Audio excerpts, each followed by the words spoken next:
माँ माँ अस्पताल में एक बेड पर पड़ी थी। अस्पताल के बरामदे में उसके दो बेटे और बेटी चिंता में टहल रहे थे। भाई बहन को अपनी माँ के लिए सेहत की चिंता तो थी, लेकिन उससे ज़्यादा चिंता इस बात की थी कि अब माँ को अपने साथ कौन रखेगा। जब तक माँ स्वस्थ थी वह इन तीनों से अलग पुराने घर में रहती थी, लेकिन अब ऐसा करना खतरे से खाली नहीं होता और ऐसा करने से समाज में तीनों बेटे बेटियों का नाम भी खराब होता। लोग कहते कि देखो कैसी औलाद है, बीमार माता को अकेले रहने के लिए छोड़ दिया। 1 घंटे से बिना कोई बातचीत किए वह तीनों अपने अपने विचारों में खोए हुए थे। फिर बहन ने चुप्पी तोड़ते हुए अपने भाई की तरफ देखते हुए कहा, भैया आप बड़े हैं, इसलिए आपका कर्तव्य है कि माँ को ज़रूरत के समय आप रखें और उनकी देखभाल करें। छोटी बहन की बात सुनकर बड़े भाई ने पहले ही अपनी पत्नी की ओर देखा और बोला, मैं इस बात से बिल्कुल इनकार नहीं करता कि बड़े होने के नाते मेरा माँ की देखभाल करने का कर्तव्य है, लेकिन तुम तो जानती हो कि मैं और तुम्हारी भाभी दोनों ही जॉब करते हैं। ऐसी हालत में माँ के साथ किसी न किसी को हर वक्त उनकी देखभाल करने के लिए उनके साथ रहना पड़ेगा, जो हमारे लिए बहुत मुश्किल हो जाएगा। बहन तुम तो पूरा दिन घर ही रहती हो, तुम माँ को अपने साथ क्यों नहीं रखती? पैसों की चिंता मत करना, जो भी खर्च आएगा मैं दे दूंगा। सुशील भैया आप तो जानते ही हैं कि मैं माँ से कितना प्यार करती हूँ, लेकिन आप यह भी जानते हैं कि मेरे ससुराल वाले कैसे हैं। मैं यह बिल्कुल बर्दाश्त नहीं कर पाऊंगी कि कोई मेरी माँ को और मेरे भैया को भला बुरा कहे।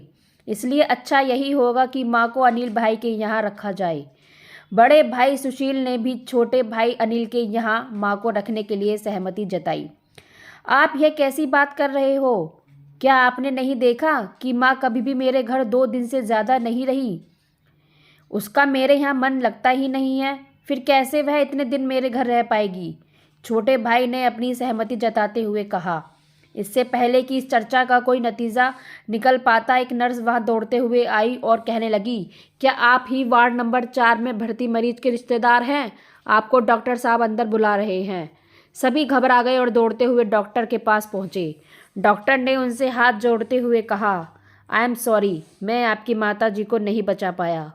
डॉक्टर की इस खबर ने सबके चेहरे पर झूठी मूठी दुख की परत तो चढ़ा दी, लेकिन सभी के दिल के किसी कोने में इस बात की खुशी भी छुपी हुई थी कि अब उन्हें माँ को नहीं संभालना पड़ेगा और माँ की वजह से उन्हें परेशान नहीं होना पड़ेगा।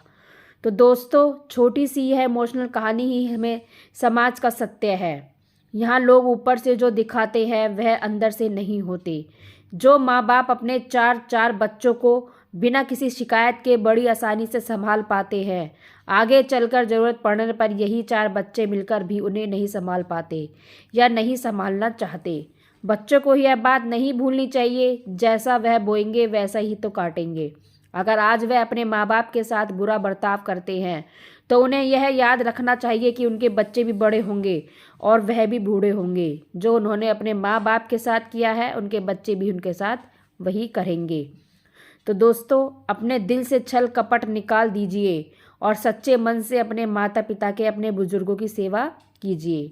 तो फ्रेंड्स, ये छोटी सी कहानी आपको कैसी लगी कमेंट्स बॉक्स में ज़रूर बताइएगा और कहानी को लाइक व शेयर जरूर कीजिएगा और चैनल पर नए हैं तो सब्सक्राइब कीजिएगा। कहानी सुनने के लिए धन्यवाद।